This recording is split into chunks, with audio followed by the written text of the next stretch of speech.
membukakan firman Tuhan dari pembacaan lanjutan Yohanes pasal 7. John chapter 7, we will be reading from verse 37 to 53.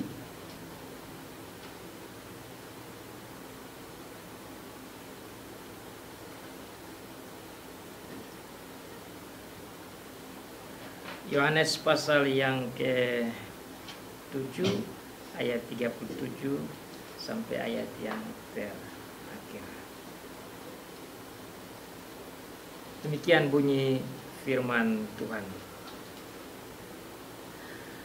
Dan pada hari terakhir, yaitu pada puncak perayaan itu, Yesus berdiri dan berseru, "Barang siapa haus, baiklah ia datang kepadaku dan minum. Barang siapa percaya kepadaku, seperti yang dikatakan oleh kitab suci, dari dalam hatinya akan mengalir aliran-aliran air hidup."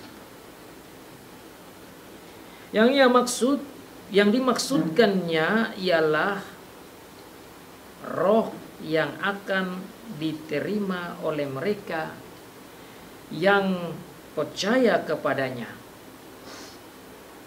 Sebab roh itu belum datang karena Yesus belum dimuliakan. Ayat 40. Beberapa orang di antara orang banyak yang mendengarkan perkataan-perkataan itu berkata,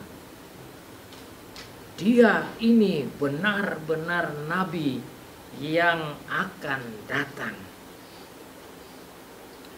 Yang lain berkata, "Ia ini Mesias." Tetapi yang lain lagi berkata, "Bukan, Mesias tidak datang dari Galilea."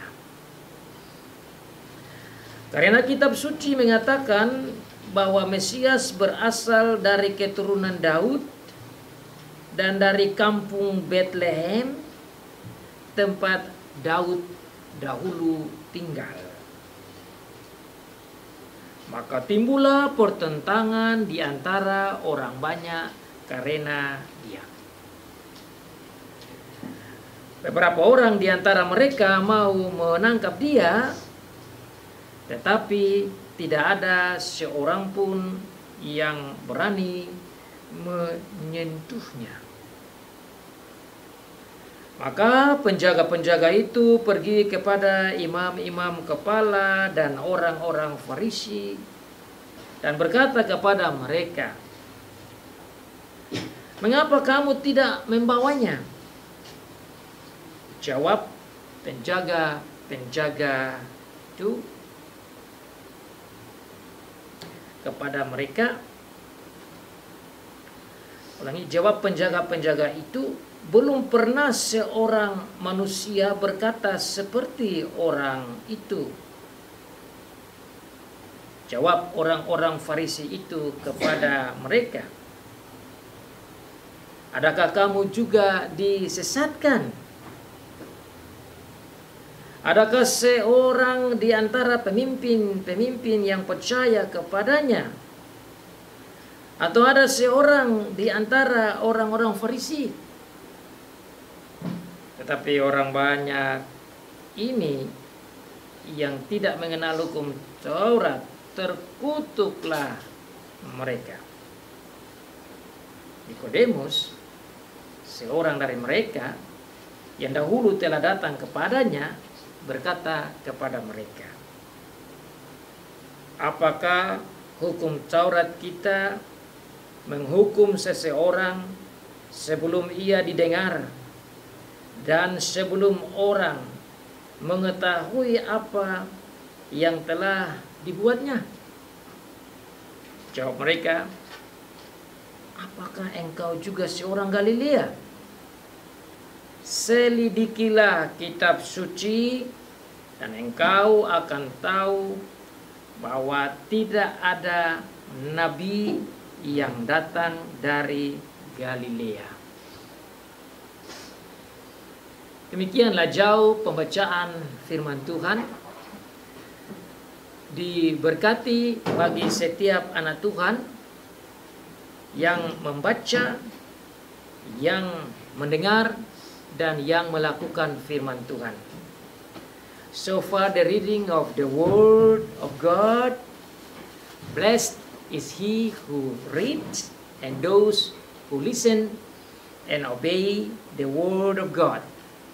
John chapter 7, verse 37 to 53. Baik, sama-sama kita lihat dari kitab Yohanes pasal 7 tadi, ayat 37 sampai ayat ke-53. Tema khotbah bagi kita adalah Tuhan Yesus Kristus adalah sumber air hidup. Our Lord Jesus Christ is the source of the living water. Tuhan Yesus Kristus adalah sumber air hidup. Minggu yang lalu kita sudah belajar dari kitab Yohanes ini. Ada 5 poin yang kita belajar dari Yohanes pasal 7. Yang pertama kita belajar bahwa Tuhan Yesus diutus oleh Bapa. Tuhan Yesus punya ajaran dari Bapa. Tuhan Yesus mencari hormat untuk Bapa. Tuhan Yesus dijanjikan oleh Bapa, dan yang terakhir Tuhan Yesus kembali ke Bapa.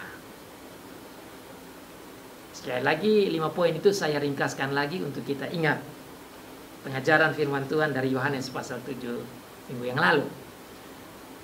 Tuhan Yesus sendiri katakan bahwa dia dari Bapa. Itu yang membuat orang Yahudi marah. Orang Yahudi mau menangkap dia dalam konteks ini karena dia katakan dia dari Bapa.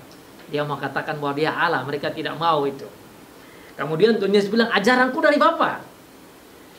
Kemudian Tuhan Yesus juga katakan bahwa dia akan kembali ke Bapa. Mereka juga bingung. Kemudian dia katakan bahwa dia itu yang dijanjikan oleh Bapa. Nah, dalam konteks itu minggu ini kita belajar lebih lanjut tentang dia nyatakan satu hal lagi yang lain yang mengganggu pikiran para pemimpin-pemimpin Yahudi pada waktu itu, tapi juga membuka pikiran banyak orang, dan dikatakan ada juga yang percaya kepada dia. Jadi ada yang tidak percaya, ada yang menolak, ada yang mau marah dan akhirnya mau menangkap dia dalam konteks kita. Nah, konteks lebih luas dari firman Tuhan ini terjadi saat mereka sedang merayakan satu hari besar namanya Hari Pondok Daun. Bahasa Inggrisnya The Feast of Tabernacle. Ada yang bahasa Ibrani namanya Sukkot. Hari di mana mereka mengingat perjalanan bangsa Israel keluar dari Mesir menuju ke tanah perjanjian di Kanaan. Dalam perjalanan ini ada banyak hal yang Tuhan Allah buat, di mana Tuhan menyediakan bagi mereka air, dan dalam perjalanan Tuhan menyediakan mereka makanan, misalnya mana yang dalam khotbah sebelum itu kita sudah lihat Tuhan Yesus juga hubungkan dengan mana yang Tuhan kasih kepada mereka di perjalanan itu. Tapi Tuhan Yesus bilang, saya ini adalah roti hidup. Itu yang kita belajar di akhir tahun. Jadi Tuhan Yesus selalu menghubungkan apa yang ditulis di perjanjian lama, dihubungkan ke dirinya. Dia bicara tentang mana di perjanjian lama, dia bilang Saya ini roti hidup, saya ini mana yang hidup itu. Dia membuka pikiran orang Yahudi supaya melihat dia sebagai yang dijanjikan. Melihat dia sebagai yang Bapa janjikan itu. Makanya dia bilang waktu khotbah di akhir tahun, dia bilang, kamu ingat orang-orang tua kita itu makan mana itu, roti yang turun dari langit, mereka makan dan mereka mati. Tapi kalau kamu makan saya, kamu tidak akan mati. Makan saya itu artinya menerima roti dan anggur yang kita rayakan lewat perjamuan itu. Artinya kalau saya ada di dalam kamu, kamu di dalam saya, kamu akan hidup. Itu cara Tuhan Yesus mengambil apa yang sudah terjadi di perjanjian lama dan dihubungkan dengan dirinya. Nah, dalam konteks kita saat ini ada hal lain lagi yang kita pelajari yang ada hubungannya dengan apa yang terjadi di perjanjian lama. So Jesus took what has happened in the Old Testament in order to connect with himself as the promised Messiah, as the one that already being promised by God himself as the Savior. He took the manna as what happened in the Old Testament, connect with himself as the heavenly bread or manna that people should have. Nah, dalam konteks kita saat ini, saudara, dalam ayat yang ke-37, ini bicara tentang satu hal yang lain yang ada hubungannya dengan dirinya sendiri, dengan air. Nah, nanti saya jelaskan lagi bagaimana air yang Tuhan siapkan di perjanjian lama dan simbol nama air kehidupan itu dihubungkan dengan apa yang Tuhan Yesus bicara saat ini. Makanya dia bilang, kalau kamu dengar kitab suci dan kamu percaya kepadaku, maka kamu akan dapat air kehidupan yang dijanjikan. Itu dalam konteksnya, dan saya mau jelaskan ini biar kita mengerti ayat ini baik-baik. Bagaimana hiburan yang Tuhan kasih kepada kita lewat pengajaran khotbah dari Tuhan Yesus ini. Ayat ke-37 dikatakan begini, Yohanes. Dan pada hari terakhir, yaitu pada puncak perayaan itu, Yesus berdiri dan berseru, barang siapa haus, baiklah ia datang kepadaku dan minum. Nah, ini sudah ekspresi, metafor, kiasan air. Masih ingat sebelumnya kiasan roti. Roti dihubungkan dengan Tuhan Yesus sebagai roti dari sorga. Sekarang ada satu hal yang terjadi di kehidupan bangsa Israel waktu itu dalam merayakan hari pondok. Daun dihubungkan dengan air, dan saya mau jelaskan dia punya konteks biar kita mengerti. Karena kita bukan orang Israel, maka kita tidak bisa mengerti ini dengan baik tanpa ada penjelasan. Orang-orang Israel tatkala mereka merayakan hari raya pondok daun ini atau pesta ini dirayakannya itu berhari-hari. Sama juga dengan mereka merayakan hari perayaan tentang mereka keluar dari Mesir itu, hari Paskah itu juga dirayakan sebagai hari besar. Jadi tatkala mereka merayakan hari Paskah besar itu, mereka pergi dan berhari-hari mereka rayakan di Yerusalem. Dan jadi dari pelosok-pelosok datang dari kampung-kampung, kota-kota, termasuk dari Galilea pergi ke Yerusalem. Yang saya sudah jelaskan itu ratusan kilo jalannya. Selain ada hari Paskah tadi, ada hari Pentakosta, dan ada hari raya ini, namanya hari raya Pondok Daun ini.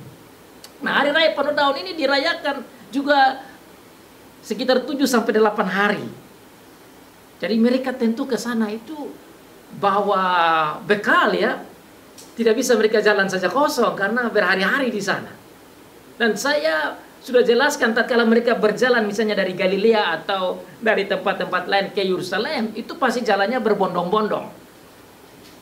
Maka dalam konteksnya tatkala Tuhan Yesus mau ke sana, mereka ajak rame-rame dengan saudara-saudaranya, ajak dia, ayo kita ke sana, kamu harus ke sana. Tapi dia bilang, saya belum mau ke sana karena belum waktunya. Jadi dia tidak beramai-ramai berbondong-bondong dengan orang-orang ini ke Yerusalem, tapi dia pergi diam-diam karena waktunya belum tiba, dia bilang.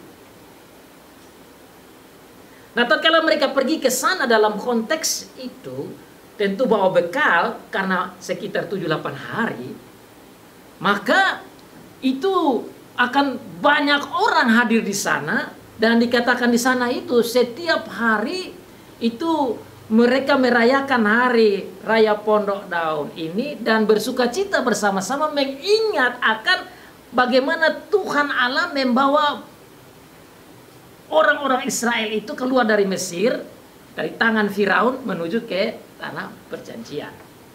Jadi mereka pergi itu, mereka bawa daun-daun, ada daun-daun palem, macam-macam. Kalau saudara baca di dalam kitab Imamat pasal 23 itu dijelaskan bagaimana mereka harus buat itu untuk mengingat bagaimana Tuhan melepaskan mereka dari tangan bangsa Mesir.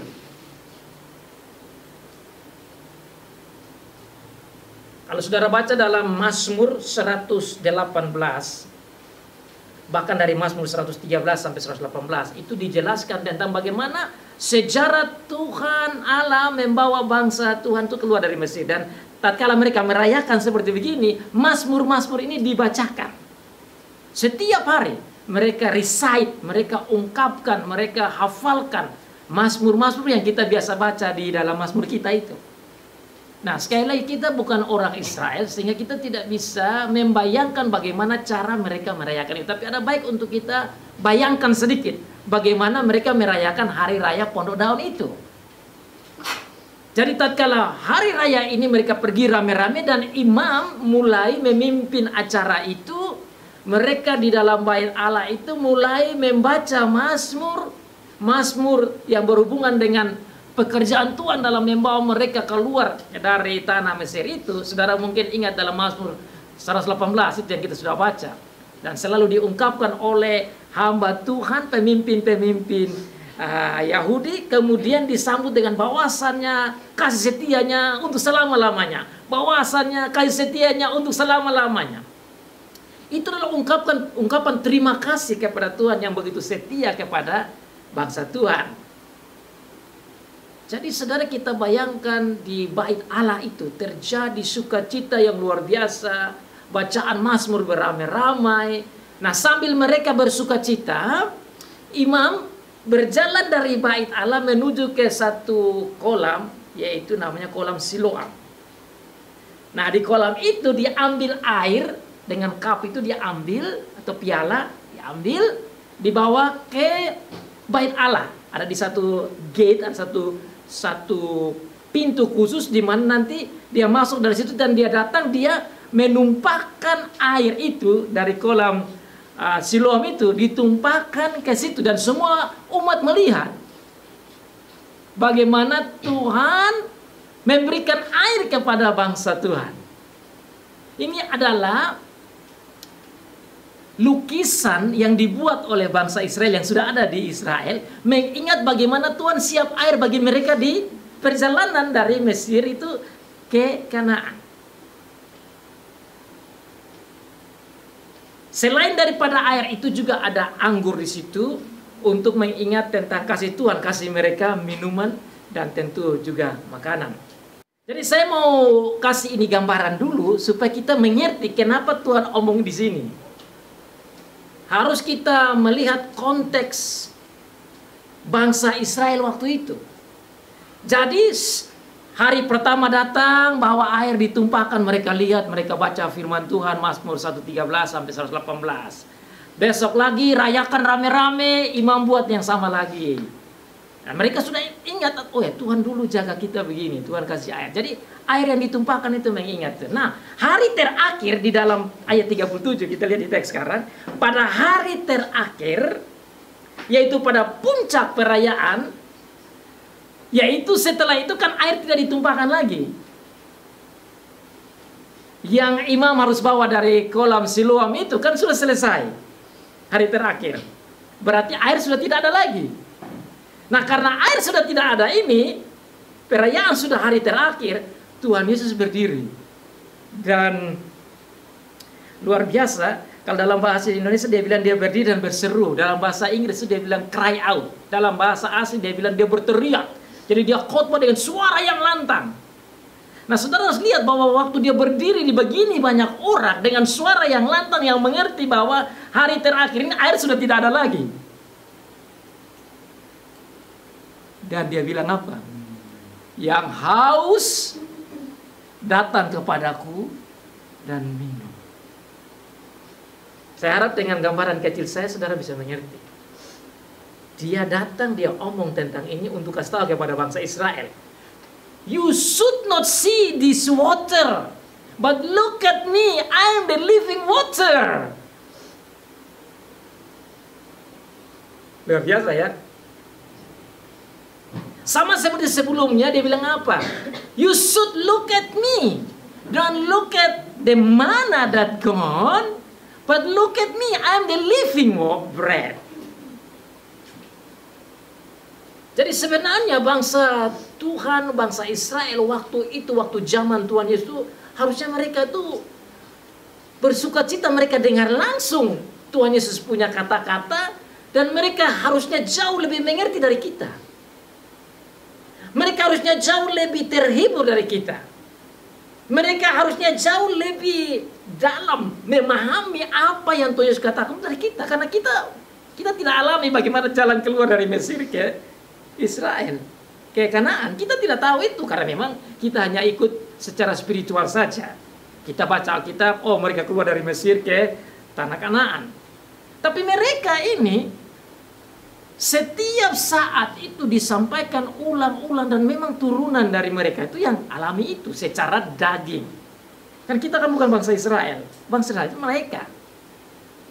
Jadi tatkala Tuhan Yesus omong tentang sekarang air hidup ini, haruslah mereka mengerti jauh lebih jelas. Dan makanya saya bilang kita ini harus bersyukur. Kita yang tidak alami itu secara langsung dengan darah keturunan secara orang Yahudi, dan kita diberikan pemahaman dan baik. Dan kalau saudara bisa mengerti dengan baik, puji Tuhan. Makanya tadi saya mau sampaikan konteksnya dulu. Bahwa air ditumpahkan sampai terakhir tidak ada air lagi. Terus Tuhan Yesus berdiri dan sampaikan secara luar biasa. Ini gamblang sekali. Dia tidak takut, padahal orang mau bunuh dia. Dalam konteksnya mau bunuh dia, kenapa? Karena mereka tidak setuju tatkala dia bilang aku dan Bapa sama. Orang Israel mau lempar dia karena ini sama dengan, sebut dia sama dengan Allah. Sekarang ini saudara, tatkala dia bilang aku air hidup, dia mau katakan aku Allah, dan mereka marah lagi mau tangkap dia. Makanya sebentar kita lihat konteksnya. Penjaga-penjaga disuruh untuk tangkap Tuhan Yesus. Tapi Tuhan Yesus ini tidak takut. Ini menurut saya luar biasa. Meskipun dia sudah tahu mereka akan tangkap dia, makanya dia bilang, tidak, sebentar lagi saya tidak akan lama dengan kamu, saya akan kembali ke Bapa. Saudara, kita harus tahu bahwa dia selain Allah, dia juga jadi manusia kayak kita. Sebagai manusia itu kalau dipukul masih sakit toh. Dia juga ada perasaan seperti takut, pasti ada itu. Tapi karena dia ini datang untuk kita, meskipun dia akan dihukum, dihina, diludahi, dibunuh, dia tetap berdiri demi kebenaran, demi keselamatan kita. Dan luar biasa dia katakan dalam ayat ini, dia bilang, barang siapa haus, baiklah ia datang kepadaku. Saudara, ini pernyataan ini menyatakan benar-benar bahwa dia ini powerful. Karena kalau dia nabi biasa saja, manusia biasa saja, dia tidak akan mengajak orang-orang ini datang kepada dia. Bahkan dalam ayat 38 sudah lihat di sana, dia bilang apa? Bukan saja datang kepadaku dan minum, bahwa saya sumber air itu, tetapi ayat 38 dia bilang barang siapa yang percaya kepadaku. Jadi maksudnya datang kepadaku harus percaya kepadaku, dan ini bukan omong di belakang-belakang. Ini omong di bait Allah di mana semua orang datang dari segala macam suku, dari macam-macam daerah berkumpul di Yerusalem sebagai pusat waktu itu, pusat kota Israel. Dan dia berani katakan demikian, barang siapa percaya kepadaku, seperti yang dikatakan kitab suci. Ini statement nyata, dia berani. Nah, kenapa dia bilang seperti yang dikatakan kitab suci? Di depan pemimpin-pemimpin Yahudi, orang-orang Farisi, baik dari pemerintah maupun dari legislatif maupun dari judikatif, semua ada di situ. Ini satu pernyataan berani sekali, dan memang dia tahu ini kebenaran. Makanya dia bilang, kamu belajar kitab suci, buka kitab suci, apa yang kitab suci omong di perjanjian lama, dan kamu percaya itu kepadaku, kamu akan dapat ini. Maka dia bilang di sana, dari dalam hatinya akan mengalir aliran-aliran air hidup. Barang siapa yang percayaku kepadaku. Itu artinya dia bilang, engkau baca kitab suci dan engkau datang kepadaku, dan jika engkau percaya kepadaku, maka engkau akan dapat aliran-aliran air hidup. Kalau bahasa Indonesia kurang jelas karena bicara tentang aliran-aliran air hidup ini lebih enak kalau saudara bisa lihat juga dalam bahasa Inggris dan bahasa asli. Dalam bahasa Inggris dia bilang, you will have the streams or the rivers of living water. Saya renungkan ulang-ulang arti kata ini. The rivers of the living water. Rivers itu kan sungai. Bahasa lainnya streams. Dan itu bukan plural ya, bukan tunggal. Tapi bukan tunggal, bukan singular, tapi ini plural, artinya ada s-nya. Rivers, bukan river. Sungai-sungai akan mengalir dari orang yang percaya kepadaku. Wow. Satu sungai saja sudah banyak air. Kan ini ngomong air ini. Tadi kita sudah dengar konteksnya. Air akan kering setelah imam tumpahkan selesai. Tapi dia bilang, datang kepadaku, kamu tidak akan haus. Kenapa? Karena kau percaya kepadaku, engkau menjadi sungai. Rivers of living water. Saudara, saya renungkan ini kata Tuhan Yesus ini. Siang malam, tadi malam juga saya itu, what the meaning of this statement? Apa artinya tatkala Tuhan Yesus bilang engkau akan menjadi sungai-sungai air kehidupan? Kalau dalam bahasa Indonesia diterjemahkan dalam hati. Dalam bahasa asli dibilang dari perut. Bahasa aslinya stomach. Jadi dari perutmu akan mengalir sungai-sungai air kehidupan. Dan saya mau bicara banyak ini karena saya pikir ini sangat menghibur kita. Karena tidak semua orang bicara bahwa dia adalah sumber sungai-sungai air kehidupan. Mari kita renungkan ini kata-kata yang menurut saya sangat dalam. Bagaimana kita bisa mendapat sungai-sungai air kehidupan itu, dan kita bisa menjadi the channels, menjadi saluran-saluran sungai-sungai air kehidupan. Apa artinya itu? Ini sangat penting. This is very important, pivotal, comfort statement. Word of our Lord Jesus Christ. Ini satu hal yang sangat, dan kalau saudara-saudara pegang baik-baik ini, saya harap kita pulang dan harusnya kita bersuka cita dan bertanya kepada diri kita, apakah saya sudah menjadi sungai-sungai air kehidupan itu? Tapi sebelum kita mengaplikasikan arti menjadi sungai-sungai air kehidupan itu, kita harus tahu artinya dulu. Dan untuk memahami artinya itu, saya mau omong tadi dulu, konteksnya ada kekeringan. Konteksnya tadi, kekeringan. Apa arti kekeringan? Itu bahasa lahiriah, bahasa harafiahnya itu waktu itu imam ambil air dari Siloam, ditumpahkan, kering. Air itu kering. Tapi tatkala Tuhan Yesus bicara tentang air, aliran air kehidupan, sumber aliran sungai itu, dijelaskan lebih dalam ayat yang ke-39 sebagai penjelasan Tuhan Yesus kepada murid-muridnya. Dan Yohanes katakan yang dimaksudkan oleh Tuhan Yesus tentang engkau akan menjadi darimu akan mengalir aliran-aliran air hidup itu adalah roh yang akan diterima oleh mereka yang percaya kepadanya. Yang percaya kepadanya. Itu berarti kita yang percaya kepadanya mengalir aliran-aliran air kehidupan.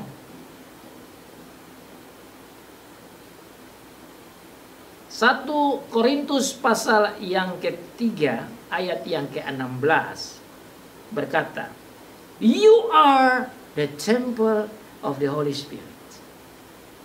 1 Corinthians chapter 3 verse 16. 1 Corinthians chapter 6 verse 19 says the same, that we are the temple of the Holy Spirit. Kita adalah bait Roh Kudus. Yang percaya kepadanya menjadi bait Roh Kudus. Dan Tuhan Yesus akan berikan ini kepada mereka pada saat itu tatkala dia naik ke surga. Dia bilang, aku akan ke sana dan aku akan minta kepada Bapa dan Bapa akan berikan Roh Kudus itu. Dan betul di dalam Kisah Para Rasul pasal yang kedua, Roh Kudus turun. Yang Tuhan Yesus janjikan itu. Sekarang dalam konteks ini dia katakan bahwa Roh Kudus belum datang karena dia belum dimuliakan. Dia belum mati dan dia belum bangkit dan dia belum naik ke surga. Maka Roh itu belum datang. Tapi ketika dia sudah ke sana, Roh itu datang. Mari kita lihat sejarahnya dalam Yohanes pasal yang ke-14 dan Yohanes pasal 16. Saya mau lihat itu supaya kita di dalam Yohanes 14, Yohanes 15 itu bicara banyak tentang kedatangan daripada Roh Kudus. Saudara bisa buka firman Tuhan itu. Saya baca saja di Yohanes pasal 15 ayat 25 bagian terakhir. Dikatakan begini, tetapi firman yang ada tertulis dalam kitab Taurat mereka harus digenapi. Mereka membenci aku tanpa alasan. Ayat 26. Jikalau penghibur, yaitu Roh Kudus, yang kuutus datang dari Bapa, yaitu Roh kebenaran, yang keluar dari Bapa akan bersaksi tentang aku. Tetapi kamu juga harus bersaksi karena kamu dari semula bersama-sama dengan aku. Ini dia sudah bicara tentang Roh Kudus di pasal 15. Pasal 16, saudara bisa lihat ayat yang ke-14 dan seterusnya. Itu dalam konteksnya saudara bisa lihat dalam Yohanes pasal 16. Dari ayat yang ke-4b seterusnya itu sudah bicara tentang kedatangan Roh Kudus yang Tuhan Yesus janjikan. Saya baca, sudah lihat di sana. Yohanes pasal 16 ayat yang ke-7. Namun benar yang kukatakan ini kepadamu adalah lebih berguna bagi kamu jikalau aku pergi. Maksudnya Tuhan Yesus meninggal dan pergi kembali ke Bapa karena dia diutus oleh Bapa, dia pergi. Ada berguna kalau aku pergi, yaitu kembali ke Bapa. Penghibur, maksudnya Roh Kudus ayat 7, tidak akan datang kepadamu, tetapi jikalau aku pergi, ya Bapa maksudnya, jikalau aku pergi, aku akan mengutus dia kepadamu.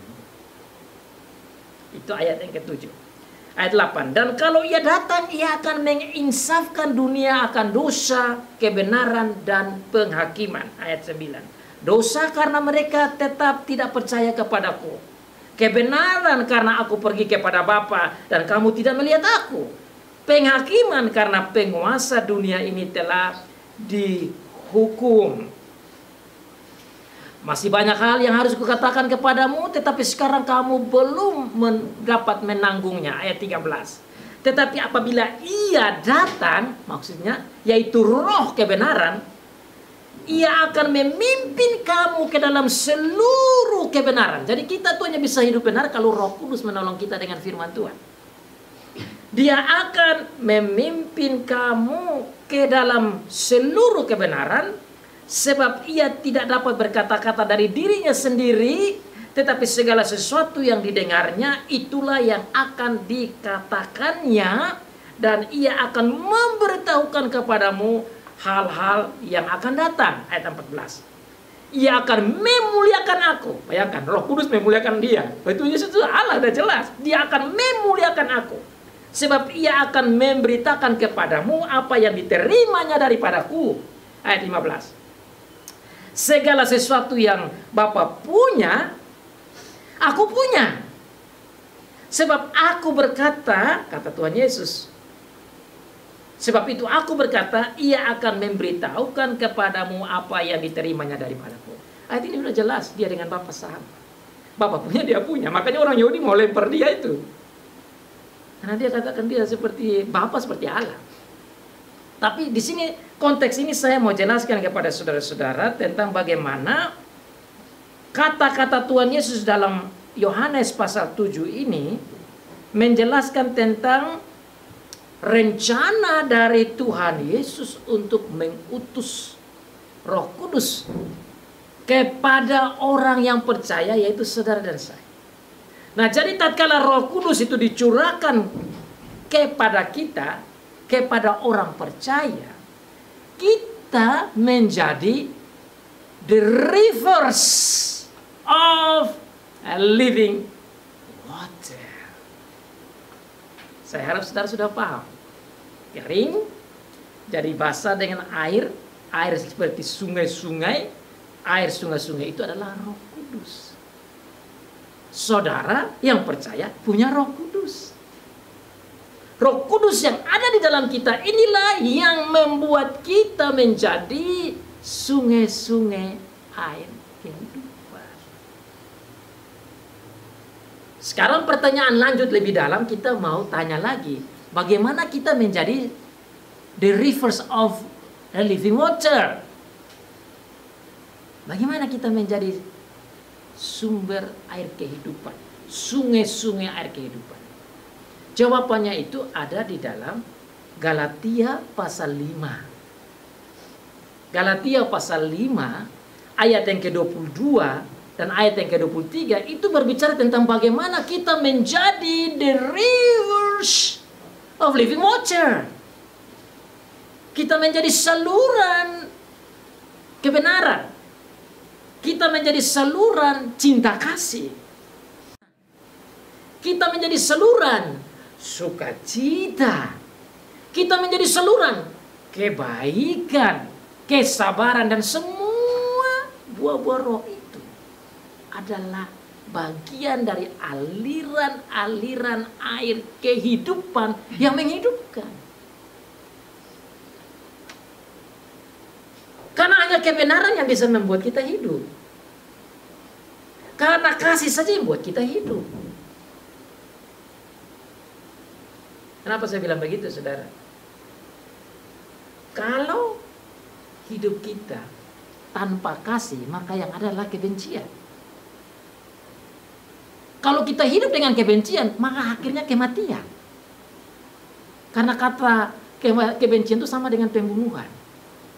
Tatkala kita benci, itu pembunuhan sudah di situ, dan efek terakhirnya itu yang mati. Tapi kalau kita balik, kebencian menjadi kasih, maka kasih menciptakan kedamaian. Kedamaian menciptakan sukacita. Sukacita menciptakan kehidupan. That is the point. Tapi ini semua sumbernya dari Tuhan Yesus. Percaya dia, baru Roh Kudus ada. Roh Kudus membuat kita menjadi orang-orang yang penuh dengan kasih, menolak kebencian. Kasih menghasilkan kehidupan. Makanya aliran-aliran kehidupan. Dengan demikian, saudara-saudara, tatkala Tuhan Yesus bicara begini, Tuhan Yesus mau sampaikan kepada mereka, kamu dengar saya ini, kamu lihat air yang ditumpahkan oleh imam, habis.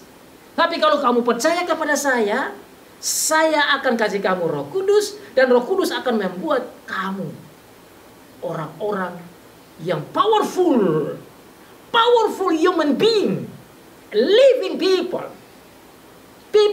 that have living water of life, that full of love and peace and truth and righteousness and joy and of course life and goodness.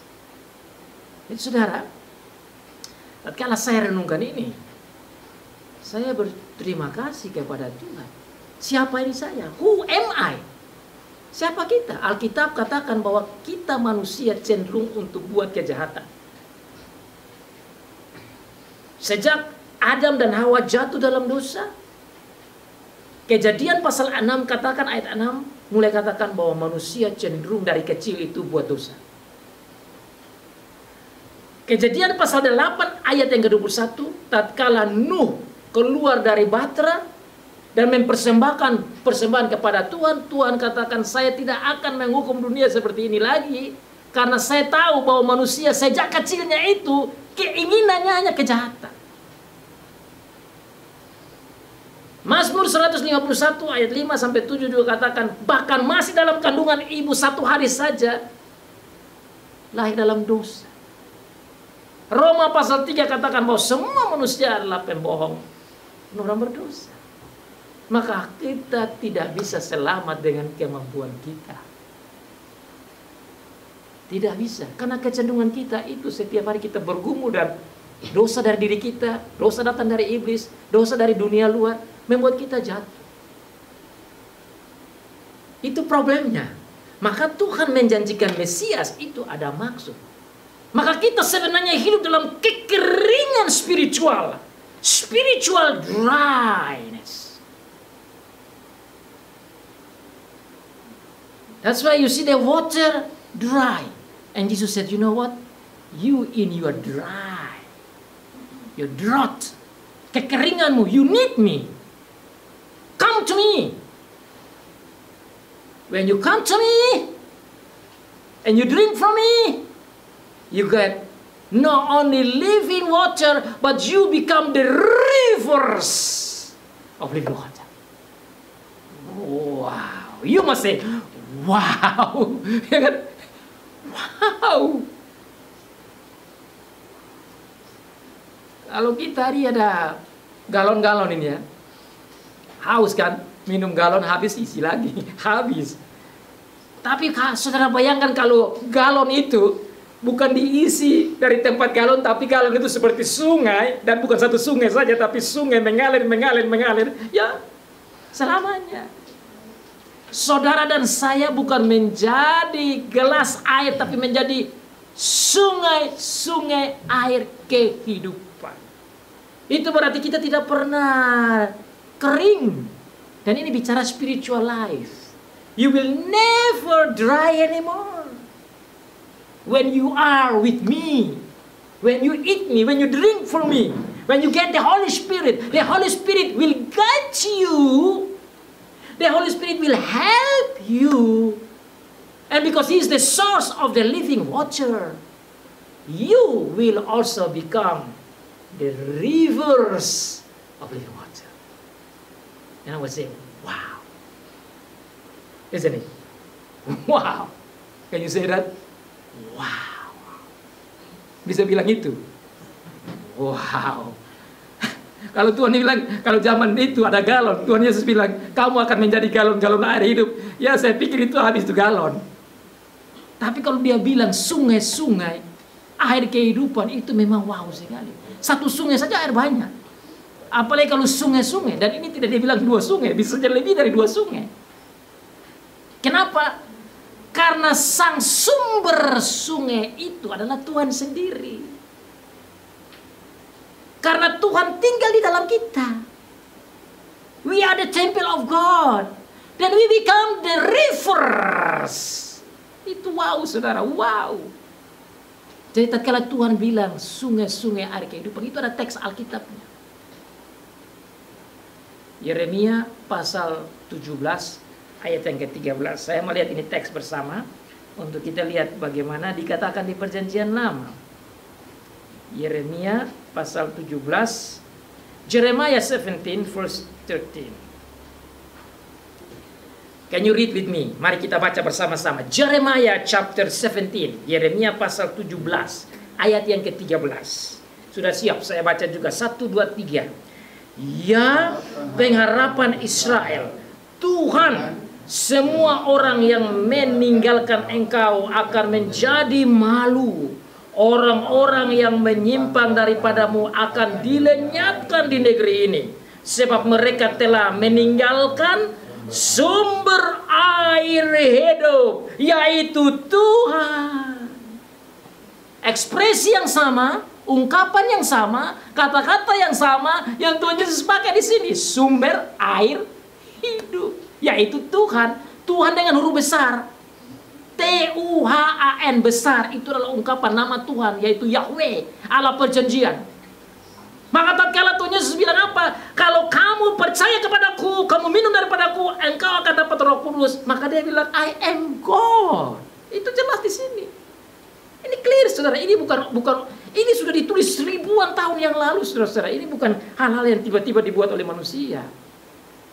Ini diakui oleh orang-orang percaya, baik orang Yahudi, orang Katolik, sampai kepada yang Islam pun akui itu, karena ini Perjanjian Lama. Ini yang namanya Perjanjian Lama itu diterima. Ini bukan baru-baru saja diomong. Lihat saja, yang meninggalkan sumber air hidup. Siapa itu sumber air hidup? Ditulis sana, Tuhan. Dan Tuhan Yesus dibilang apa? Saya ini air hidup. Ya dia Tuhan tuh. Dia tidak perlu bilang itu dia Tuhan, karena memang bagi zaman itu tidak boleh sebut nama Tuhan dengan sembarangan.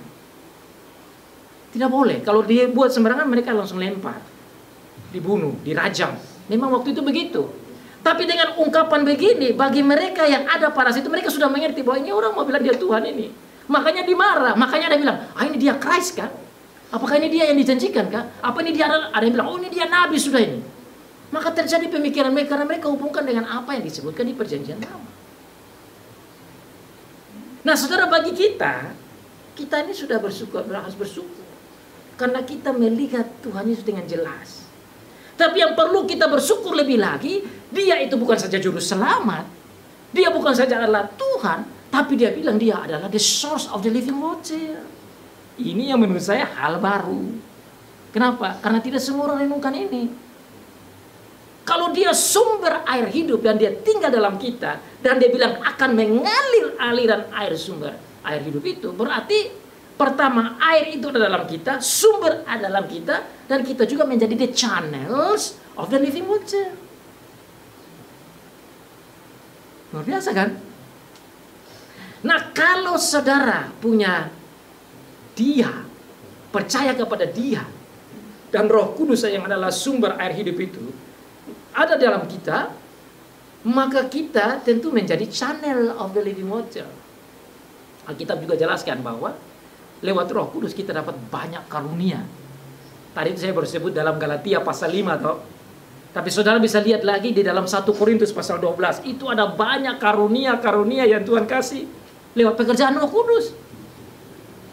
Roma pasal 12 juga bicara tentang karunia-karunia. So we are granted to have all kind of gifts. I call it 3 G's.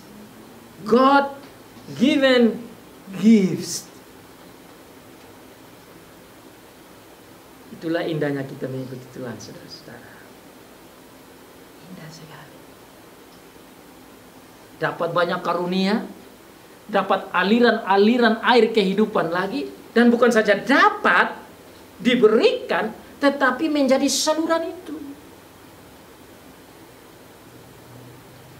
Saluran air kehidupan.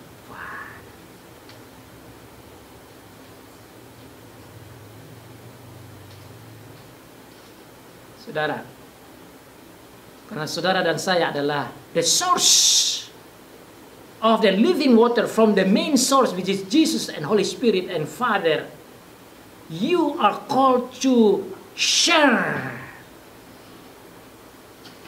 to help other people, to show to other people that you have the rivers of living water. So you are to pray. You must pray so that God can help you, because He's dwelling in you. He can guide you and help you to keep on reflecting and showing and sharing the living waters.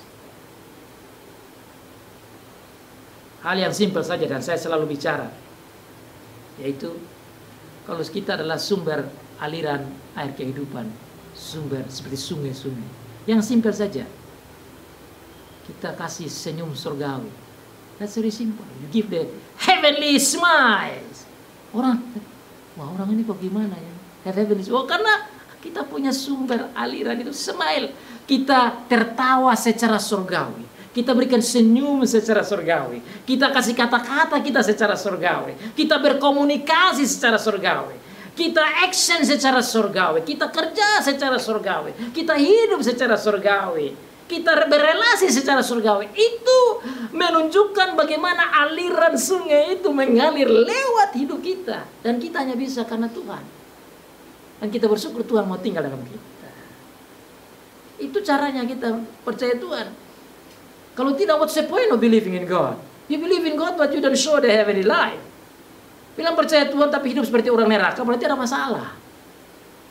Karena orang yang percaya Tuhan yang dari surga, hidupnya harus seperti orang surgawi.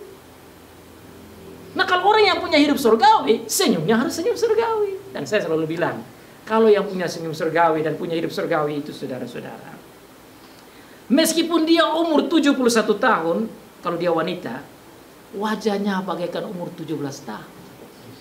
Nggak perlu ke salon lagi. Kenapa? Karena dia punya senyum yang melebihi orang-orang yang dari salon itu. Ini untuk wanita ya. Sama juga yang laki-laki. Tidak perlu khawatir dengan kegantenganmu. Kenapa? Because we have heavenly smiles, heavenly face and looking. Karena dari situ, dari dalam kita, di sini kita bilang dari hati, tapi aslinya dari dalam perut itu keluar kehidupan surgawi. Saya mau saudara-saudara yang mendengar ini pulang dan nikmati and say, wow, I am a heavenly man, heavenly woman. I must show to people because I have God, the source of the living water. I also become the rivers of the living water. And I like to show to other people with my communication and talking and speaking and relationship and working and thinking and imagination, etc. Makanya mereka bilang dia itu Mesias. Ya memang dia itu Mesias. Dia itu yang dijanjikan. Dan di bagian terakhir ada pertentangan dan mereka mau tangkap. Saudara lihat dalam ayat selanjutnya, bagian terakhir itu dari Yohanes pasal yang ke-7 tadi, orang-orang Yahudi, pimpinan-pimpinan Yahudi mendesak penjaga-penjaga, "Kayo tangkap dia sudah."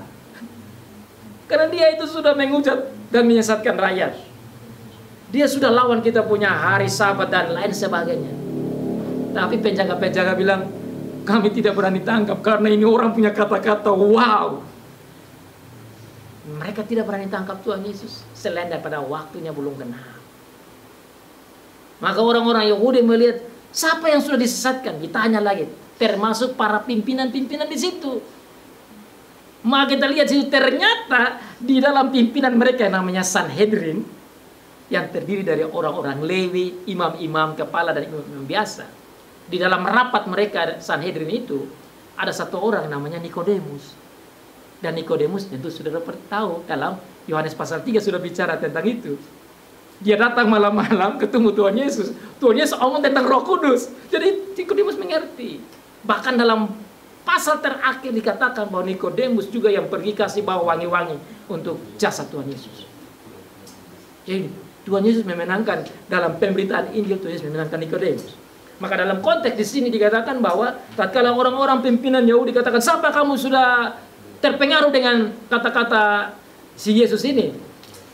Kenapa tidak bisa kita tangkap?" Nikodemus bilang begini, saudara-saudara, kita punya Taurat bilang tidak boleh tangkap orang sebelum dengar dia dulu. Di situ Nikodemus bela Tuhan Yesus. Terus mereka bilang, "Berarti kamu juga orang Galilea ya?" Mereka mau hantam Nikodemus, tapi Nikodemus berani karena Nikodemus tahu itu kebenaran. Jadi kalau kebenaran itu saudara sudah pergi ke orang, powerful sekali. Nikodemus mendengar kebenaran dan saya lihat dia percaya Tuhan Yesus. Saudara sudah dengar kebenaran, you have the right, you have the responsible to believe or not. And if you believe, praise the Lord, because you have the living water. If you believe, praise the Lord, because you have the Holy Spirit. If you believe, praise the Lord, because you become the rivers of living water. Saudara menjadi sumber aliran-aliran air kehidupan. Will you show that? Will you do it? Will you tell people that you are the rivers of living water? Let's do it. Amin.